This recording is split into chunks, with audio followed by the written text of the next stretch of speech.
What in God's name are you doing with my father? The question detonated in the cavernous marble foyer, the sound as sharp and violent as a shattering window. Julian Croft stood rigid in the archway, his fury a palpable force in the opulent space.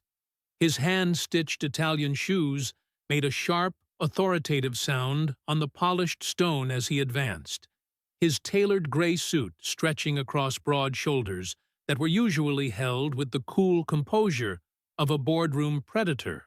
Now they were tight with rage. His blue eyes, typically a placid and calculating shade of steel, burned with a raw, unchecked fire. Across the room, Clara Evans went completely still. She was perched on the edge of a plush leather armchair, one hand supporting the frail, trembling frame of Arthur Croft, Julian's 76-year-old father. The old man was hunched over, his breathing shallow and ragged. Clara's other hand was reaching for a heavy crystal glass of water on the mahogany end table beside them. Her own eyes, wide and startled, met Julian's ferocious glare. "I asked you a question," he roared, his voice echoing off the high, coffered ceilings as he closed the distance between them in 3 long strides. Arthur tried to intervene, a weak, raspy sound escaping his chapped lips. "Julian, son, wait." But Julian was beyond waiting. His entire focus was locked on Clara, the quiet housemaid he'd barely noticed in the 2 years she'd worked there. "Do you think you have the right to put your hands on him?" he snarled, his gaze cutting into her. "Does your position in this house give you the liberty to get that close?" I was just helping him," Clara stammered, her voice a fragile thread against his thunderous anger. Her hands, which had been so steady moments before, began to shake. "He was choking. I was getting him some water, trying to help him catch his breath. He said he felt faint." "Don't you dare lie to me," Julian seethed, jabbing a rigid finger in her direction. "I saw your hand on his chest. You're nothing but a damned opportunist, aren't you?" "Mr. Croft, please," Clara pleaded, rising to her feet and taking a reflexive step back. She raised her palms in a universal gesture of defense. "I would never, ever disrespect your father. He's been like a father to me." "Oh, that's a good one," a new voice purred, dripping with manufactured sympathy. Isabella Croft materialized at the top of the grand, sweeping staircase, a vision of casual elegance.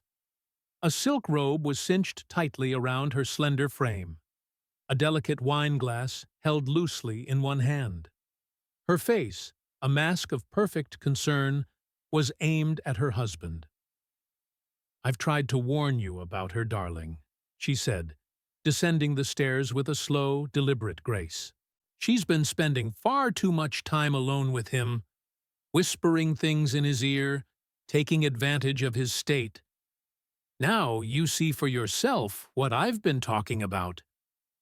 "That's not true," Clara protested, her voice gaining a sliver of strength. "I have never—" "Oh, save your breath," Isabella snapped, waving her hand dismissively as if swatting away an irritating insect. "Don't pretend we don't understand your game. A poor girl from some forgotten part of the city, seducing a confused old man with a vast fortune, hoping to secure a comfortable future for herself." "No," Clara gasped, the accusation striking her like a physical blow. "Mrs. Croft, you know that's not true. I have done nothing but serve this family with loyalty and respect. You call throwing yourself at my father respect?" Julian's voice was laced with a venomous contempt. Then, in a single, fluid movement so swift it seemed to surprise even him, he closed the final gap between them and struck her. His open hand connected with her cheek with a sickening crack that reverberated against the cold marble walls. Clara stumbled backward, her hand flying to her face in stunned disbelief. her eyes flooded with tears that burned but refused to fall. A profound, suffocating silence descended upon the room, broken only by the shallow, panicked rhythm of her breathing. From his chair, Arthur let out a pained, guttural moan. "You want respect?" Julian hissed, his face inches from hers. "Try earning it instead of crawling into my father's lap like some desperate—" "Julian, stop!" Clara whispered, her voice hoarse with shock and pain. The tears finally welled over, tracing hot paths down her stinging cheek. "Please, you don't understand what's happening here." "I've seen all I need to see," he growled, his expression a mask of disgust. "Pack your things. You're finished here. Get out." "By nightfall," Isabella added, her voice smooth as silk. For a moment, Clara looked as though she might collapse. The world seemed to tilt on its axis, the grand foyer dissolving into a blur of polished stone and cruel, judging faces. Then, with a shuddering breath, she sank to her knees on the cold floor. "Please," she begged, her voice breaking. "Please, don't do this. I know how this looks, but I swear to you, on everything I hold dear, Mr. Croft is being harmed. He didn't want me to say anything, but she—" Clara's voice faltered as she risked a glance at Isabella, whose face had gone rigid. "She screams at him. She locks him in his room for hours.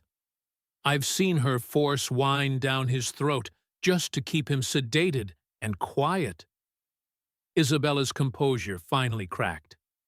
"That's a lie!" she shrieked, her voice sharp and brittle. "She's lying, Julian. Can't you see? She's just trying to save her job. This is exactly the kind of manipulation I was talking about." Clara clutched at Arthur's frail, unresisting hand. "Please, just ask him. Ask your father. If you would just talk to him alone." "That's enough," Isabella cut in, rushing to Arthur's chair and positioning herself as a barrier between him and Clara. Her voice rose with manufactured urgency. "She's done enough damage. Julian, we need to get your father away from her. He's clearly overwrought. Let's take him to the lake house for a few days. Get him away from this toxic environment." Julian looked down at Clara, still kneeling on the floor, her face flushed with humiliation, her body trembling from the force of his blow. Her voice was broken, desperate. And yet, deep in his chest, a sliver of unease began to take root, a flicker of something he couldn't quite name. Clara met his gaze one last time. Her voice, barely a whisper, carried a single, haunting sentence. "Sometimes the truth doesn't knock on the door.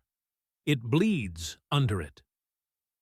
Then she turned her face away, gathering herself and rising with a quiet, wounded dignity. Despite the tears now streaming freely down her face, Julian said nothing. Isabella looped her arm through his, her touch soft and reassuring. "Let's go, my love. Let's get your father somewhere peaceful." As they walked toward the massive oak doors, Arthur slowly turned his head, reaching one weak, trembling hand back toward Clara. He tried to speak again, but the words were lost, a choked, silent plea. Clara stood alone in the echoing silence, watching the family she had tried to protect walk away from her. That was the moment something fundamental shifted in Julian's soul, a crack in the foundation of his certainty. But he wouldn't recognize it for what it was until much later. Not until the truth she spoke of began to burn its way to the surface. The instant the heavy front doors clicked shut behind Julian and Arthur, Isabella spun around, her eyes glinting with venom. The click of her heels against the marble floor was sharp and furious as she stormed toward Clara, who remained standing in a daze, her body still humming with shock. Without a word of warning, Isabella grabbed a handful of Clara's hair, yanking her head back with brutal force. "You little witch," she hissed, her breath hot and sour against Clara's ear. "Did you really think you could plant a seed of doubt in his mind and get away with it? I will ruin you." "Please, stop," Clara whimpered, paralyzed by the sudden assault. Isabella leaned in closer, her grip tightening. "You speak one more word of this to Julian. One more word. And I will make sure your record is so stained you'll never find work in this city again. I will drag your name through every gutter. You will be less than nothing. Do you understand me?" Clara blinked back fresh tears, managing a slow, terrified nod. Isabella released her with a violent shove that sent her stumbling. "You should have learned to stay in your place." Then she turned on her heel and glided away, the sound of her footsteps receding as she disappeared up the grand staircase. Minutes later, the other household staff began to emerge from the woodwork, drawn by the echoes of the confrontation. Curious glances were exchanged, and whispers bloomed in the charged air like poisonous weeds. "I heard she tried to make a move on Mr. Croft," one of the younger maids murmured to the cook. "Are you serious?" the cook replied, her eyes wide. "I always thought she was so quiet, so proper. But you never know. She did spend an awful lot of time alone with the old man." Clara heard every word, but she remained silent. She walked numbly to the back of the hall, near the servants' exit, and collapsed onto a small wooden bench. And there, finally, she let the tears come.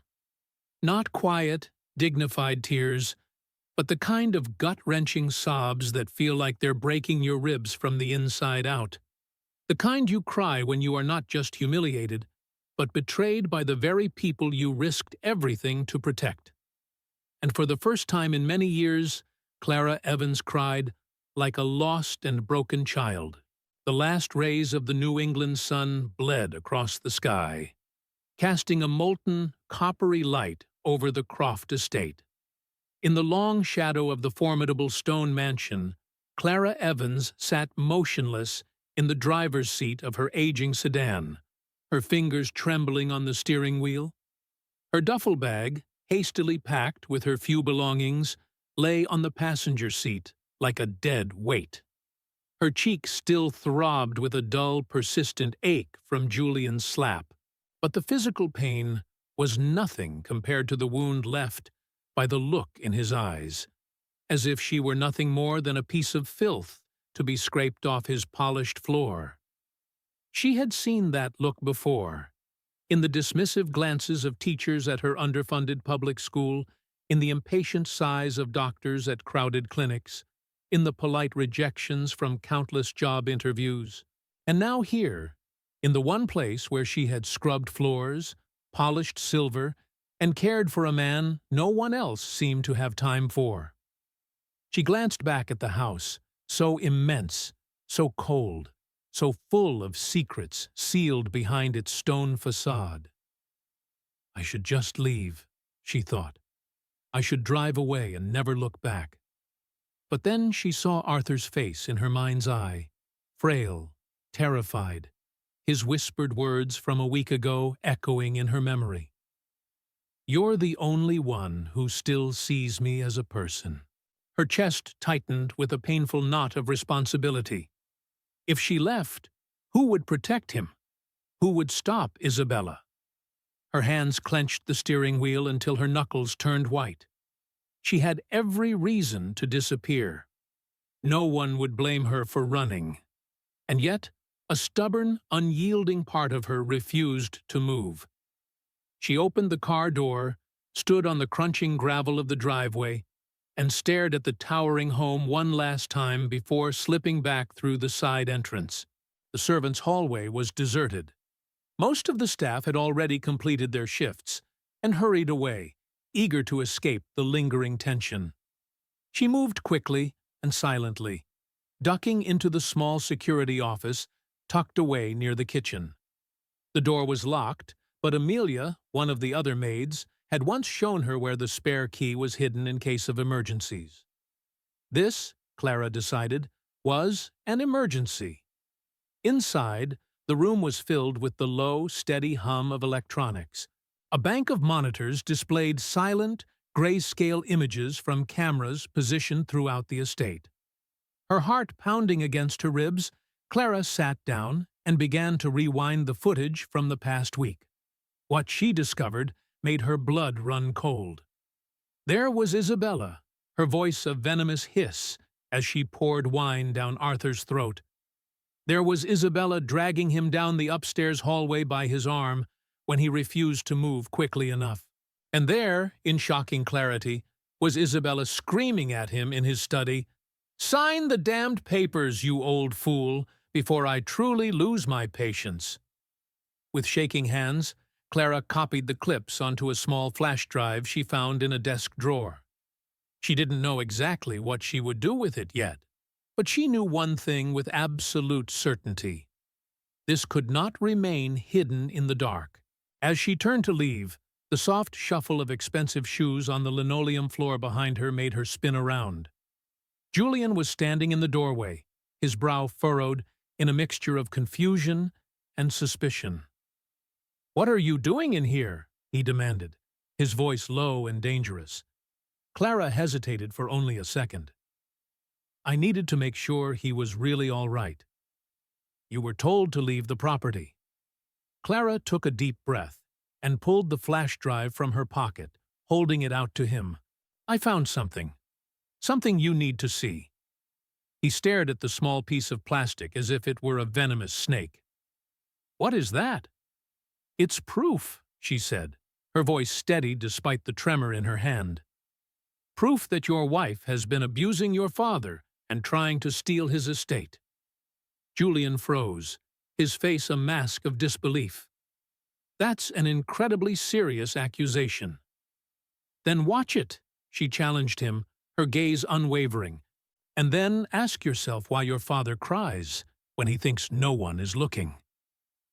He hesitated, his internal conflict warring across his features. Then, with a curt, decisive movement, he took the drive from her hand.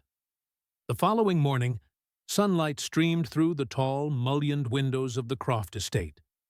But for the first time, it didn't feel oppressive or cold. The air in the house seemed lighter, and the pervasive silence no longer screamed with unspoken tensions. For the first time in years, the house felt as if it had been stripped of its suffocating pretense. Clara stood outside Arthur's suite, a small tray balanced carefully in her hands. On it was a bowl of fresh oatmeal swirled with cinnamon, a dish of fruit cut into perfect bite-sized cubes, and a steaming cup of Earl Grey tea. She had chosen each item with deliberate care, not just for nutrition, but for dignity. She knocked softly on the heavy oak door. "Come in," came Arthur's familiar, raspy voice. She entered to find the old man propped up against a mountain of pillows in his bed. The morning sun warmed his face, and his cheeks, which had been pale and sunken for months, now held a hint of color. His eyes were clearer than she had seen them in a very long time. "Clara," he said, a genuine smile spreading across his face. "My angel." She gave a soft, self-conscious laugh. "You flatter me, Mr. Croft." "I don't flatter," he said, his voice stronger than it had been the day before. "I observe, and I remember." Clara set the tray down on the table beside his bed and adjusted the pillows behind his back. Her movements were gentle and respectful, a stark contrast to the brusque, clinical efficiency of the nurses who had come and gone in recent months. "You're too kind," she said, tucking the bedsheet neatly under his arm. "Would you like me to read to you after you've had your breakfast?" He nodded. Then his gaze deepened, holding something more profound. "You saved me, Clara. I was fading away, not from age, but from loneliness, from fear." She paused, a lump forming in her throat. No one should ever be afraid in their own home. A knock at the door interrupted them. Julian stepped in, dressed casually for the first time Clara could remember. No tie, no suit jacket, just a soft cashmere sweater and dark trousers. He looked younger, less like a formidable CEO, and more like a son. "Am I interrupting?" he asked. Arthur smiled. "Only breakfast. Please, join us." Julian pulled up a chair, but his eyes remained on Clara. "How did he sleep?" "Better," Clara replied. "No nightmares, no restlessness. I think the tension in this house was making him sicker than any of us realized." Julian nodded slowly. "I believe that now." "Too." There was a brief, awkward pause before he looked directly at her. "Clara, I meant what I said last night. I want you to have full autonomy over his care. You will no longer report to the household manager. You answer only to yourself. I trust your judgment more than anyone's." She studied his face, searching for sincerity and finding it in his tired, remorseful eyes. She gave a small nod. "All right. I'll stay. But only on the condition that Mr. Croft wants me here." "I'd fire my own son if he tried to send you away," Arthur said with a wry smirk. Julian managed a small chuckle, but his smile faded quickly. "There's something else. I've retained a legal team to conduct a full audit of the estate's finances. If Isabella forged any documents or tried to transfer assets illegally, we will find out, and we will make it right." Clara looked down at her hands. "She will try to fight back." "I'm ready for that," Julian said, his voice firm. "We will protect you." 3 days had passed since Isabella was escorted from the estate by uniformed officers, but the scars she had left behind lingered like faint fingerprints on glass, hard to see at a glance, yet impossible to fully ignore.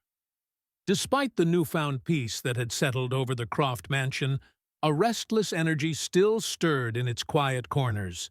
Clara Evans moved with quiet precision through the vast 2-story library, dusting the mahogany shelves and reorganizing leather-bound books that hadn't been touched in years.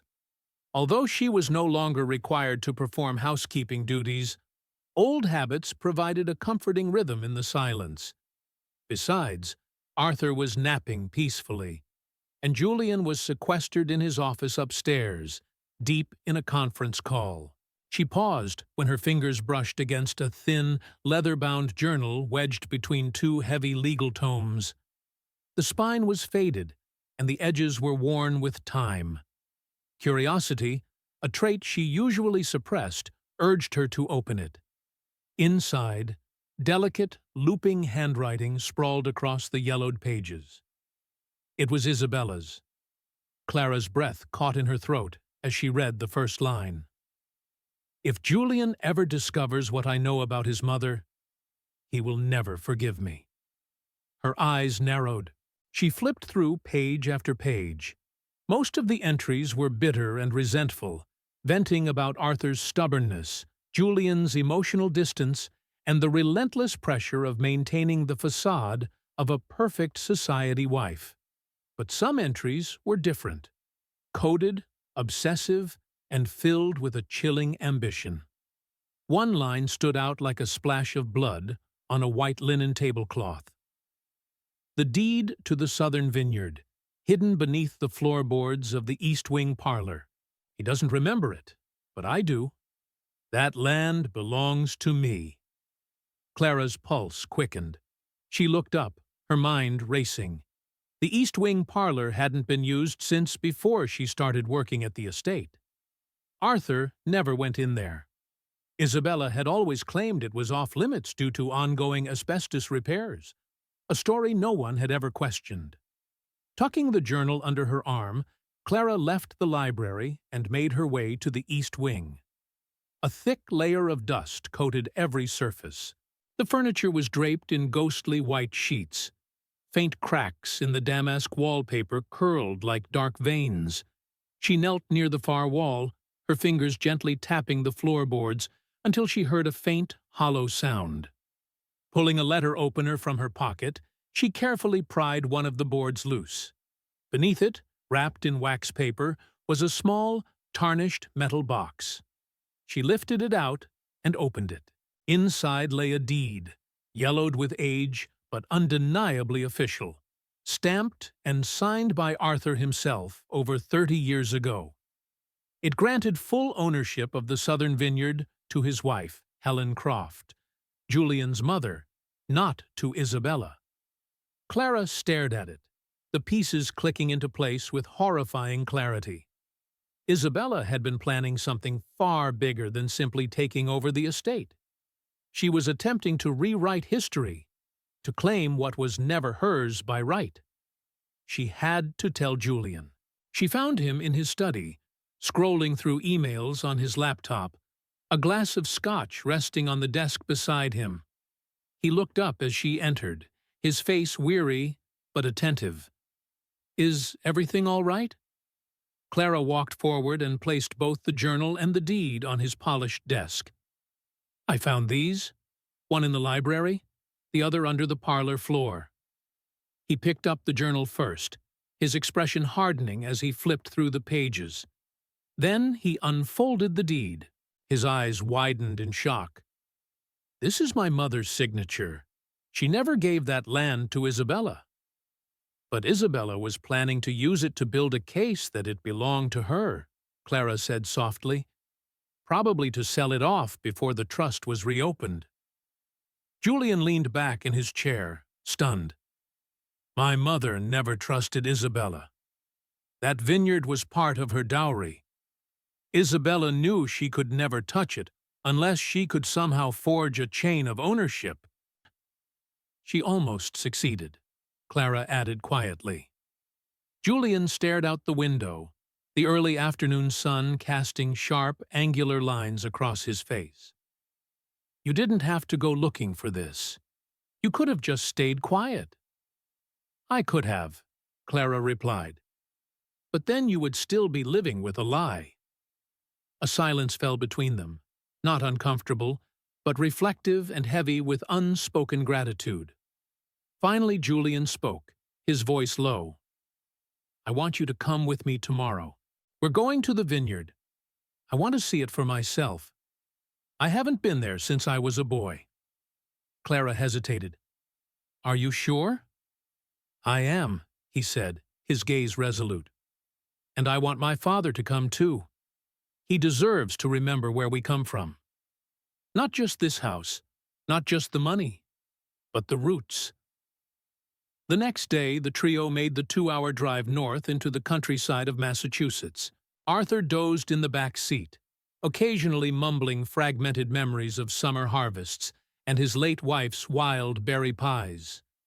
Julian drove in a tense silence, his hands gripping the steering wheel. Clara watched the scenery change, the rigid geometry of the city giving way to rolling hills, glass and steel transforming into earth and sky. By the time they arrived at the vineyard, the sun was dipping low, washing the fields in a warm, golden light. The land was breathtakingly beautiful.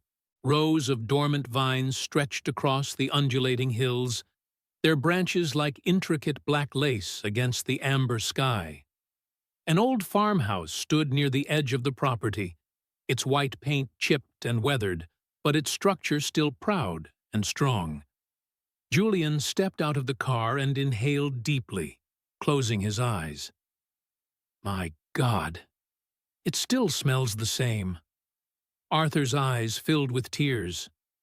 "She loved this place more than the city," he said, his voice thick with emotion. "She said the air here healed her lungs." Clara helped him out of the car, and together the three of them walked to the edge of the vineyard. Julian stopped near a wooden bench under a massive ancient oak tree. "I remember running through these rows barefoot," he said, his voice distant. "My mother would sing, and my father. He'd sit right here with his ledgers, always worried about the numbers. But this place, this was hers. Clara sat beside him on the bench, the cool breeze brushing loose strands of her hair across her face. "Thank you," Julian said, turning to her, his expression unguarded for the first time. "You brought this back to me." "I didn't bring it back," she replied softly. "You just stopped looking for it." He offered a faint, sad smile. "I keep wondering what would have happened if I had just listened to you that first day. If I hadn't—" He looked away, the memory of his hand striking her face, a visible shadow in his eyes. Clara looked down at her own hands, folded in her lap. Pain is often a louder teacher than peace. Julian nodded slowly. "Then I hope I never stop learning." As dusk settled over the vineyard, they walked the fields in a comfortable silence. No words were needed. For the first time, Julian wasn't walking as a billionaire tycoon. Arthur wasn't walking as a fading old man, and Clara wasn't walking as a servant. They were just three people, bound by a shared history, a painful truth, and the quiet, forgiving land that had been waiting for them to come home. Later that afternoon, Clara walked through the estate's formal garden alone. The air was filled with the scent of late-blooming jasmine and freshly turned soil. The same garden where Isabella had once scolded her for lingering too long near the prize-winning roses now felt like neutral ground, no longer enemy territory. She passed the koi pond, its surface a placid mirror of the afternoon sky, and sat on the edge of a cold stone bench, staring at her own reflection in the water. Everything had changed in the span of a few days. She had been humiliated, assaulted, and threatened. Now, she was in charge of caring for a man who, just a week ago, had barely seemed to remember her name. It didn't feel like a victory. Not yet. Her phone buzzed in her pocket. It was a message from Amelia.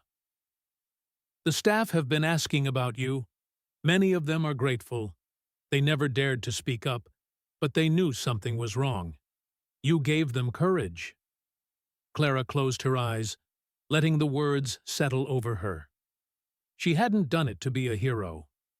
She had done it because it was the right thing to do, because no one else would. That evening, Clara helped Arthur get ready for bed. He leaned heavily on her shoulder as she assisted him out of his wheelchair and onto the edge of the large mattress. "You remind me of someone," he said quietly, his voice raspy with fatigue. "My late wife, Helen. Strong, quiet, but sharp as a tack. She could see right through people. Just like you do." Clara smiled gently as she helped him lie back against the pillows. "That's the kindest compliment I've ever received." "She would have liked you," he murmured, his eyes growing heavy. "Isabella never understood legacy.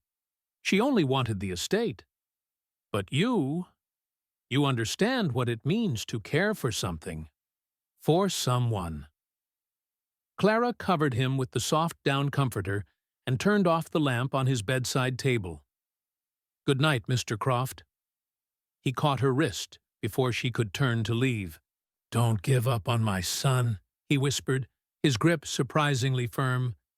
"He's slow to learn, but he's not a bad man. Just lost." Clara nodded silently in the dim light. "I'll stay. For you." Meanwhile, Julian sat in his study, watching the security footage again. Not the clips of Isabella's cruelty, but the footage from the foyer on that first day. He watched Clara kneeling beside his father, the gentleness in her movements, the firmness in her voice when she spoke to him, the infinite patience in her posture. He had misjudged her so profoundly, so completely. He picked up the phone and dialed. "Detective Harding.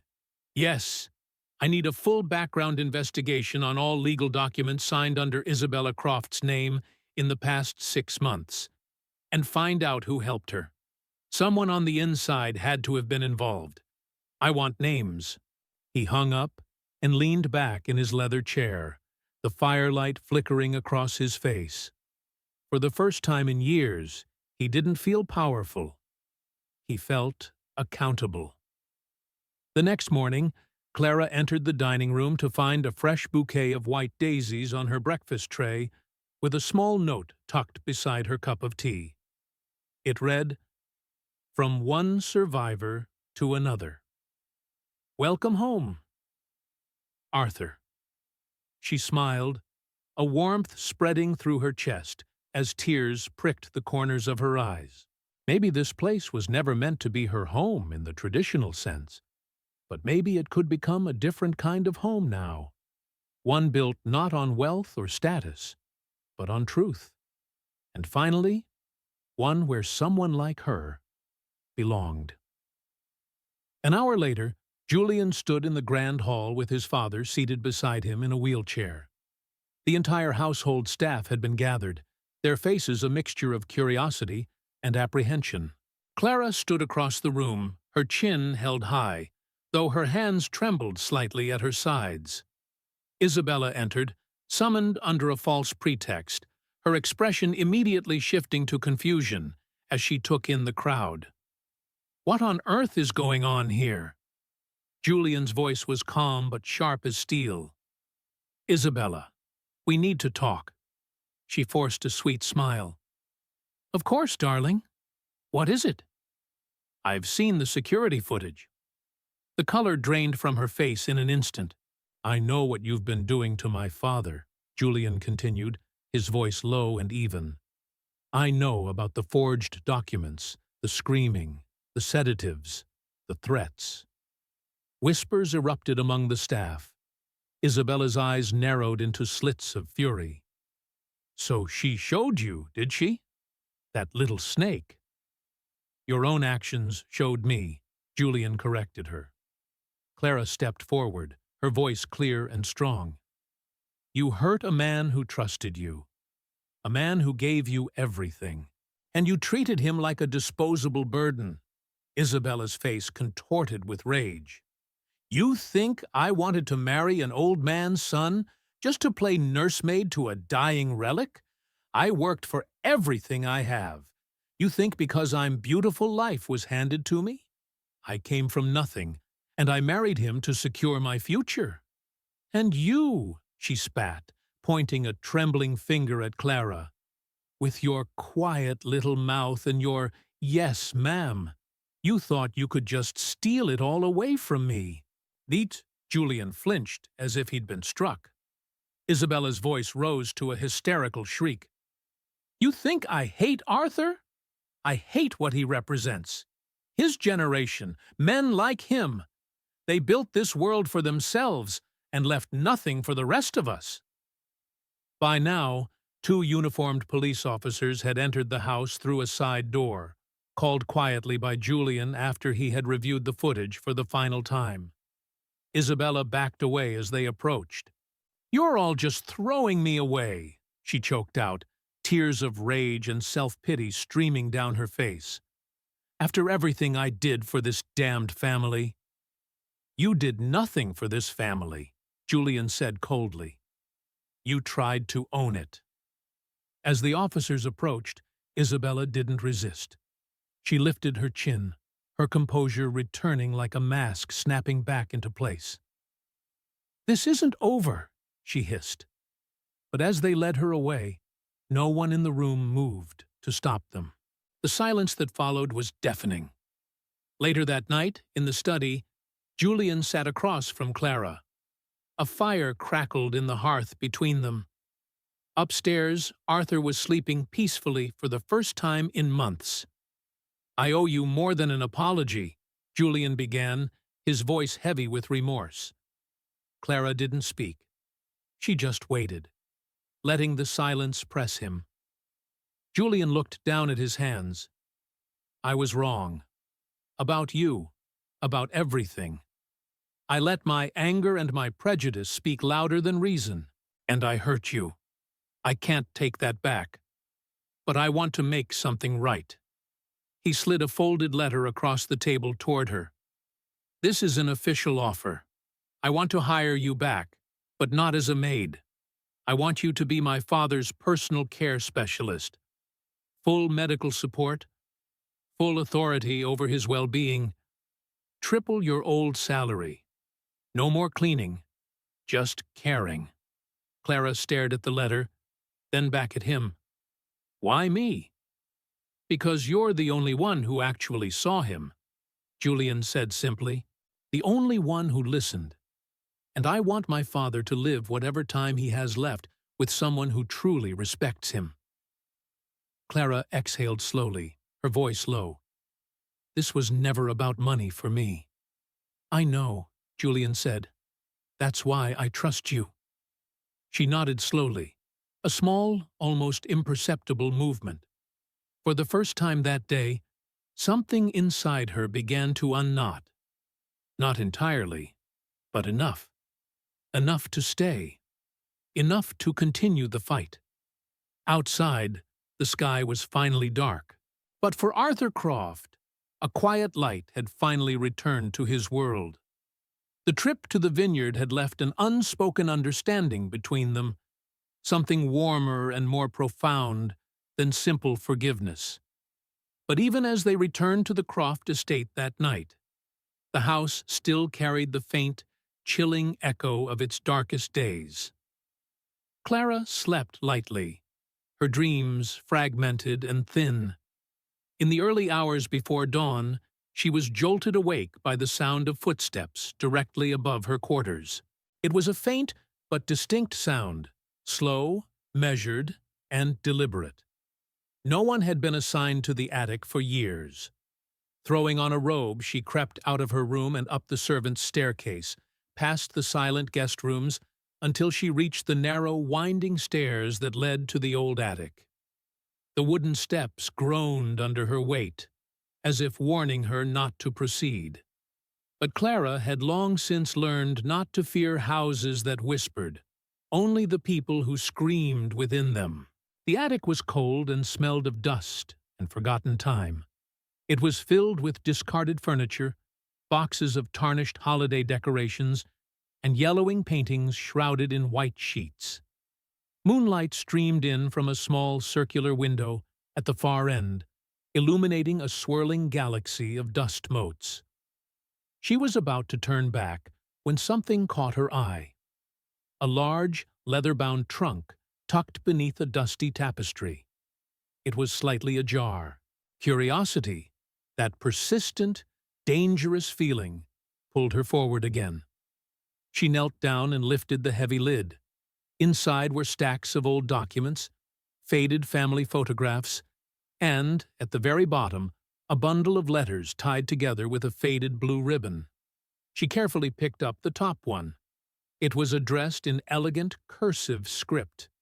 To Julian, in the event of my absence. Mother. Her breath caught. This letter had never been delivered. Her fingers trembled as she unfolded the brittle paper and began to read. My dearest son, if you are reading this, then I am no longer able to tell you face to face the things I should have said long ago. You were born into a world of stone walls and gilded ceilings, but you have never let that harden your heart. I know how much pressure your father puts on you to be strong, to be enough. My dear boy, you already are. Isabella is not who she pretends to be. She came into our lives with charm and calculation. I know this because I once did the same thing to escape my own difficult upbringing, but I learned that love cannot be built on a foundation of ambition. It has to be planted and nurtured with honesty. I see the way you sometimes look past people like Clara, kind, steady souls who carry so much grace. It humbles the very room they enter. Please, if life ever gives you a choice between someone who wants your name and someone who sees your soul, choose the latter. You are not your wealth. You are not your power. You are my son, and that is more than enough. With all my love, Mother. Clara's heart was thudding against her ribs now. She pressed the letter to her chest, the words seeming to vibrate through her. She was so absorbed that she didn't hear the footsteps on the stairs behind her until Julian spoke, his voice soft in the stillness. "I thought I heard something up here." Clara turned, her eyes wide. "Your mother, she left this for you." She held out the letter. Julian took it silently and read. His eyes scanned the page, and as he reached the end, his jaw clenched, a muscle twitching in his cheek. "I never got to say goodbye to her," he said, his voice tight with an old, unhealed grief. "She died while I was away at university. I was too late. My father never mentioned any letters." "She must have hidden it," Clara said gently.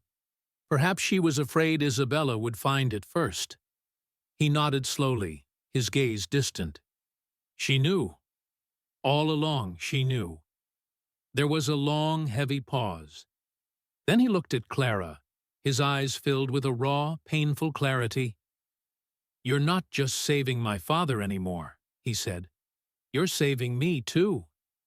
Clara offered a small, sad smile. "I'm just helping the truth be heard." "That's something we've never had in this house," he said, his voice barely a whisper. "Truth. Not until you." The next day, Julian gathered the entire household staff in the grand hall. The tension in the room was thick. Some looked nervous, unsure if they were about to be reprimanded. Others still whispered about Clara behind her back, their loyalty to the old order dying hard. But Julian stood before them, his mother's letter folded in his pocket, and spoke with a newfound authority. "There are going to be some changes around here," he began, his voice ringing with conviction. The staff quieted, their attention fixed on him. "I know there has been fear in this house. I know many of you have witnessed things you felt you couldn't speak about. That ends today." He turned to Clara, who stood calmly beside Arthur's wheelchair. This woman was humiliated, hurt, and threatened. Instead of leaving, she stayed to protect someone who couldn't protect himself. That kind of loyalty doesn't deserve to be met with silence. It deserves our deepest respect. He looked around the room, meeting the eyes of each staff member. "From this day forward, this estate will operate differently. No more whispers. No more turning a blind eye. If you see an injustice, you speak. If you are mistreated, you come to me directly. We are building a new foundation here, not on marble, but on integrity." Some nodded in agreement, others looked uncertain, but no one objected. Julian then turned back to Clara. Would you be willing to help me oversee this transition? I know this isn't what you signed up for, but I trust you more than anyone." Clara paused, considering his request. "I'll help," she said finally. "Not because I trust this house, but because I trust that the people in it can still change." From his wheelchair, Arthur gave a quiet, firm nod of approval. That evening, Clara sat beside Arthur on the back veranda overlooking the garden. The air smelled of lavender and damp earth. "You know," Arthur said, his voice thoughtful, "this house was once alive. Before Isabella. Before the silence took over." "It still is," Clara said gently. "It's just waking up again." He chuckled softly. "With you around, I think it's got a fighting chance." She looked at him, then toward the house, where she could see Julian through a window, phone pressed to his ear, already working on changing policies, rewriting procedures, undoing years of damage. "I never wanted power," Clara said, more to herself than to him. "I just wanted peace." "And sometimes," Arthur replied, his gaze wise, "peace only comes through people who don't demand it, but earn it." The wind picked up slightly, brushing through her hair. For the first time since the day she had been struck across the face, and humiliated by people she had once served with quiet dignity, Clara didn't feel like she was just surviving. She felt like she was building something new, something honest, and perhaps, for the first time in her life, something that was hers, too. It had been 2 weeks since Isabella's arrest, and the transformation within the Croft estate was both subtle and seismic. The air no longer felt heavy with unspoken rules and resentments. The staff moved with less hesitation, their conversations more open. Arthur had even regained a touch of his old, dry humor, requesting jazz records during breakfast and insisting on wearing a proper tie to lunch. Like a gentleman, not a patient, as he put it. But for Clara, the true test wasn't in how the house had changed on the surface. It was in how people behaved when no one was watching, when the crisis had passed and old habits had a chance to creep back into place. She was in the kitchen with Amelia late one afternoon, going over Arthur's new dietary plan. Amelia stirred a large pot of vegetable stew on the stove as Clara made notes in a small notebook. "You've really changed this place, you know," Amelia said, without looking up from the simmering pot. "I haven't done anything alone," Clara replied honestly. "Arthur's strength, Julian's willingness to change, your support, it's been all of us." Amelia gave a short, wry laugh.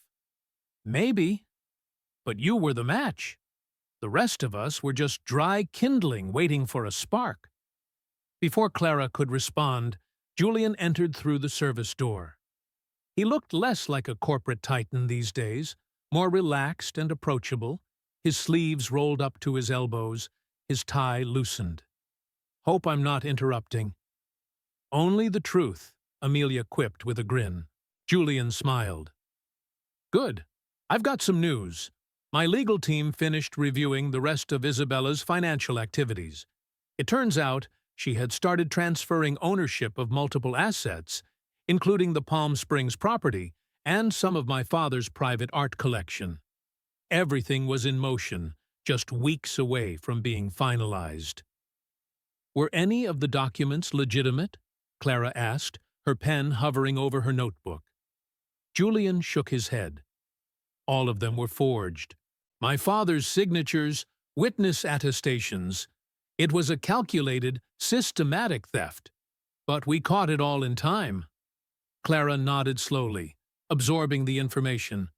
"So, what happens now?"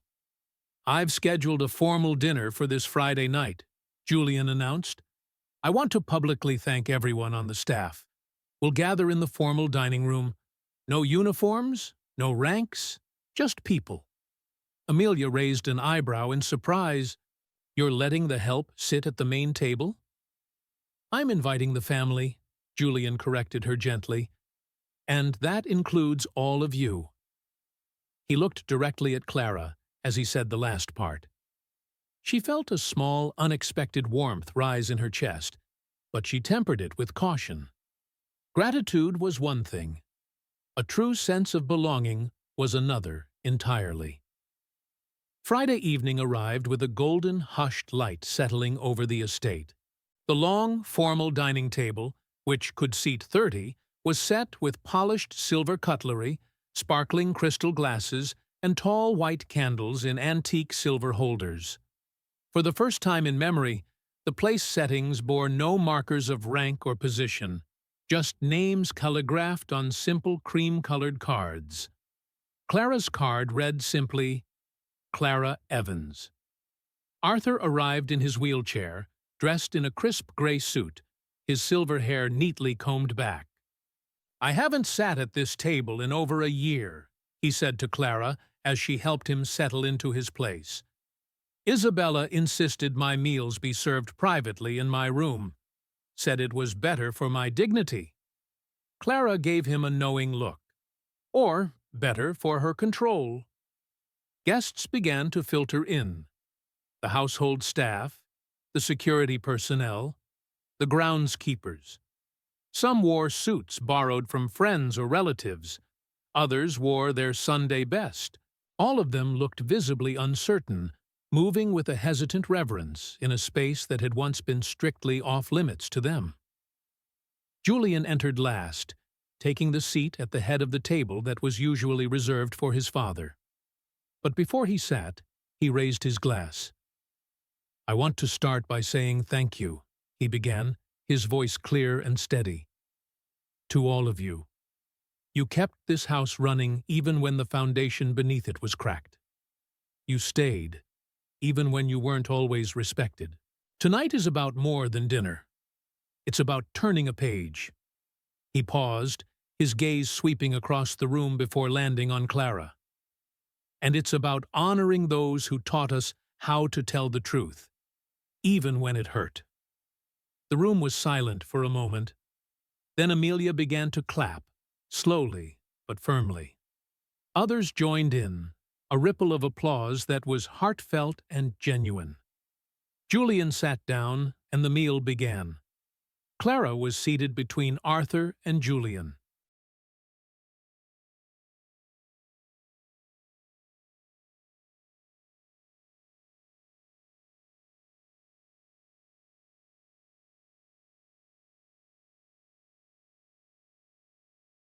Conversation flowed more easily than she had expected. Arthur told stories from his younger years, his memory seeming to sharpen in the warm, convivial atmosphere.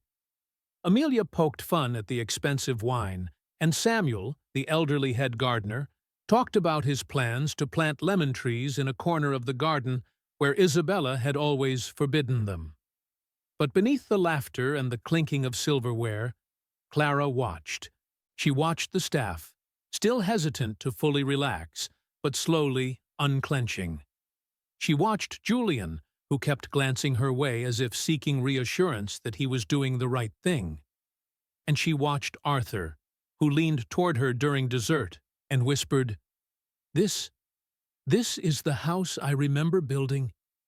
It just took the right kind of storm to wash it clean." As the plates were cleared and coffee was poured, Julian stood again. "There's one last thing," he said, his expression serious. "My mother wrote a letter, one that should have been delivered to me long ago." The room quieted once more. Julian pulled the folded, yellowed page from his jacket pocket and read aloud the final paragraph. "You are not your wealth. You are not your power.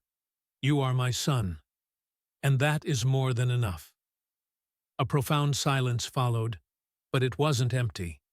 It was reverent. He carefully folded the letter and looked around the table. "From now on, we will run this house with humanity. Anyone who cannot adhere to that principle will be asked to leave, regardless of their title." He then turned his full attention to Clara. "And, in that spirit, I would like to ask Clara Evans to join the Croft Trust as Director of Personal Care and Ethical Oversight, a permanent position with full authority over elder care, staff welfare, and what my mother would have called dignity enforcement." Gasps rippled through the room. Clara blinked, stunned into silence. "You're offering me an executive role?" "I'm offering you the trust my family should have offered you long ago," he said simply. Clara stood slowly, her hands clasped at her sides. "I accept," she said, her voice clear. "But only if the rest of the staff agrees that I have earned that trust, too." She turned, her gaze sweeping over her colleagues. One by one, heads nodded in assent. Even Samuel, who rarely spoke, stood up to clap. Arthur beamed, his eyes shining. My son finally learned how to see. The candlelight flickered across faces that had known too much silence for too long. Now they shared a room, a table, a future. And Clara, once the invisible thread holding the fragile fabric of the household together, was finally seen, not just as a servant, but as a leader. The days following the dinner were calmer, but they were far from quiet. Change had a sound, a low murmur of conversation in the hallways, the return of easy laughter to the staff quarters, the sound of doors being left open instead of slammed shut. For the first time in years, the Croft estate felt truly lived in. But peace, Clara had learned, was not the absence of problems. It was the courage to face the ones that remained. It was late one afternoon when Julian asked Clara to meet him in the East Gallery. She hadn't set foot in that wing since her early days at the estate, back when Isabella had kept it locked and referred to it dismissively as storage for outdated memories. When she arrived, Julian was standing alone beneath a grand oil painting that was covered by a thin linen sheet, as if someone had tried to hide it rather than preserve it. "I think it's time we put this back where it belongs," Julian said, his voice quiet. Clara helped him lift the linen covering.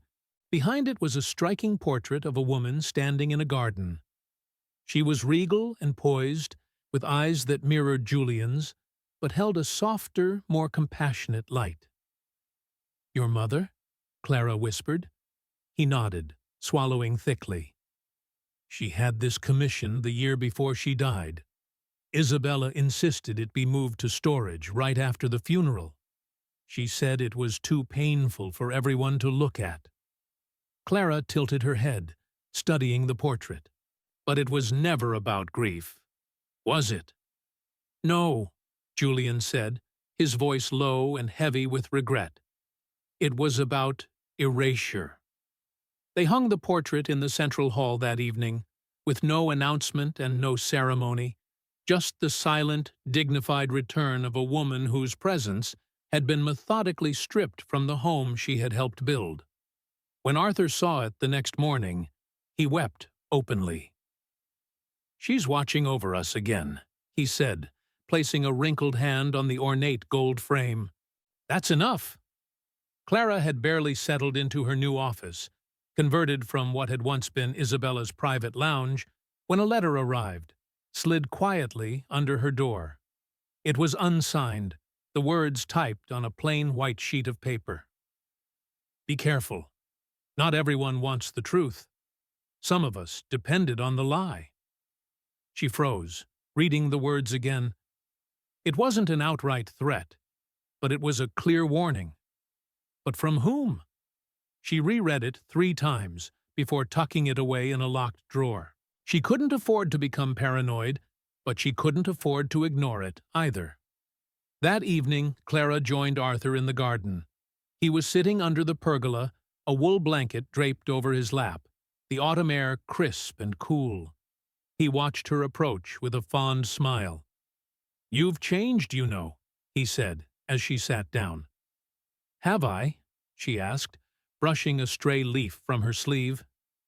"You walk like someone who knows where they belong now." Clara chuckled softly. "I'm still figuring that part out." "No," he corrected her gently. "You're just learning to believe it." They sat in a comfortable silence for a while, listening to the wind rustling through the vines and the slow, deep creak of the old estate settling into its bones. Arthur cleared his throat. "Can I ask you something personal?" "Of course." "Why did you come back? After everything? After he struck you, accused you, humiliated you? Why did you stay?" Clara looked at him, at the man who had once been a silent prisoner behind locked doors, the man who now sat with her as an equal. "Because the people who cause the pain shouldn't get to have the final word," she said, her voice firm. "Because, if I had left, her story would have been the one that remained behind. And because I saw someone in this house worth saving, even when no one else was looking." Arthur's eyes welled with tears. He nodded slowly, unable to speak for a moment. "You gave me back my dignity." "And you," Clara said, her voice soft, "gave me my purpose." Later that night, as Clara walked back toward her quarters, she saw Julian pacing in his study, his phone pressed to his ear. She paused, not wanting to intrude, but then she heard him say her name. "She's not just a staff member anymore," he said, his voice low but intense. "She's the only reason this place still has a soul." The board may not like it, but I will not let them push her out. There was a pause. Yes, that's final. Clara quietly stepped away. She hadn't realized the corporate board behind the Croft Trust had started asking questions. But of course they had. Powerful families did not change course without creating friction, especially not when a working-class woman with no pedigree suddenly held a seat at their table. She went to bed that night not with fear, but with a quiet, steely resolve. She had survived far worse than skepticism. She wasn't going anywhere. The next day, Julian called a meeting. Clara entered the main hall to find a long conference table set up with folders, a whiteboard, and a projector. The board members, 5 in total, were already seated, all men in dark suits, all watching her with expressions that made it clear she didn't belong. Julian stood at the head of the table. "Before we begin today's agenda, I want to make something perfectly clear," he said, his tone leaving no room for argument. "Miss Clara Evans is not a guest here. She is an integral part of this estate, this family, and this legacy. If anyone here believes otherwise, I suggest you reconsider your position on this board." One of the board members, a man in his 60s with salt and pepper hair and a supercilious air, cleared his throat. "With all due respect, Julian, this is highly irregular. Her role, her background, it raises questions of propriety." "Good," Clara said, stepping forward before Julian could respond. "Questions are how change begins. If my background threatens you, sir, perhaps it's your foundation that's unstable, not my position." The room went silent. A faint smirk touched the corner of Julian's mouth. "Well said." By the end of the meeting, no one dared to challenge her again. That evening, Clara stood once more in the central hall beneath the newly restored portrait of Helen Croft. She traced the edge of the ornate frame, imagining the strength it must have taken for Julian's mother to live with grace in a house that now understood her only in hindsight. "You did what they wouldn't," Julian said quietly from behind her. Clara turned. "You made this a home again," he added. She didn't smile. Not fully.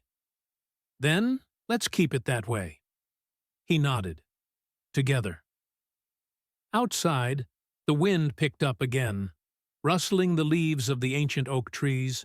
Inside, the foundation held firm, no longer burdened by the weight of secrets, but strengthened by the truths they had refused to keep buried. And Clara, once the quietest voice in the room, now spoke not just with words, but with an undeniable presence.